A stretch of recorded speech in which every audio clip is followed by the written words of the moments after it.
చిన్ని కృష్ణుడు తీయని రసభరితమైన పండ్లంటే మరియు వెన్న పంచదార ముక్కలంటే చాలా ఇష్టం. సుఖియా అనే పండ్ల వ్యాపారి ప్రతిరోజూ గోకులం వీధుల్లో పండ్లను అమ్మడానికి వెళ్లేది. ఒకరోజు ఆమె పండ్లబుట్టతో కృష్ణుడి ఇంటి ముందుకి చేరుకుంది. ఆమె అలిసిపోయి అక్కడ కూర్చుని పొద్దుట్నుంచి సాయంత్రం దాకా ఒక్క పండు కూడా అమ్ముడుపోలేదు. ఇంట్లో గుప్పెడు గింజలు కూడా లేవు. అరే దేవుడా, నాకు సహాయం చెయ్యి అని అంది. కృష్ణుడు అక్కడ ఆడుకుంటూ ఉన్నాడు. సుఖియా మాటలు విని ఆమె దగ్గరికి వెళ్ళి, అమ్మా, దయచేసి నాకు ఈ తీయని పండ్లు పెట్టవా? నాకు చాలా ఆకలేస్తోంది అన్నాడు. నేను నీకు పండ్లు ఇస్తాను, కాని వాటికి నీవు ధర చెల్లించాలి. ఈ పండ్లకు బదులుగా నీవు నాకు ఏదైనా ఇవ్వాలి అంది సుఖియా. అవును అవును, ఇప్పుడే తీసుకొస్తాను.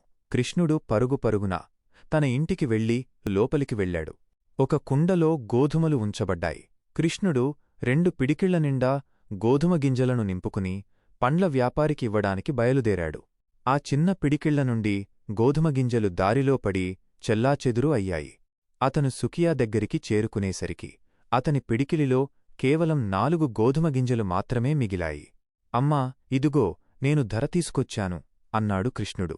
అరే, ఇదేమిటి, కేవలం 4 గింజలా అంది సుఖియా. కాని నేను గుప్పెడు గింజలు తెచ్చాను కదా అన్నాడు కృష్ణుడు. వెనక్కి చూడు, నువ్వు అన్ని గింజలు జారవిడిచావు. సరేలే, పర్వాలేదు, ఇదిగో, ఈ పండ్లన్నీ తీసుకో అంది పండ్ల వ్యాపారి. బదులుగా ఏమీ పొందకపోయినా కృష్ణుడి ఆకలిని తీర్చడం అవసరమని సుఖియా భావించింది. అందుకే ఆమె తన పండ్లన్నింటినీ కృష్ణుడికి ఇచ్చింది. ఆమె ఇంటికి చేరుకున్నప్పుడు తన బుట్ట మొత్తం వజ్రాలు మరియు ముత్యాలతో నిండి ఉండటం చూసింది. పండ్ల వ్యాపారి మనసులో కృష్ణుడికి ధన్యవాదాలు చెప్పుకుంది. వ్యాపారి ఏ కోరిక లేకుండా, అంటే నిస్వార్థంగా, కృష్ణుడికి తన పండ్లన్నింటినీ ఎలా ఇచ్చిందో చూశారు కదా.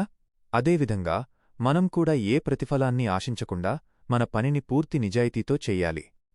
కొంచెము సబ్స్క్రైబ్ చేసుకోవచ్చు కదా. చేసుకున్నారా? థ్యాంక్యూ.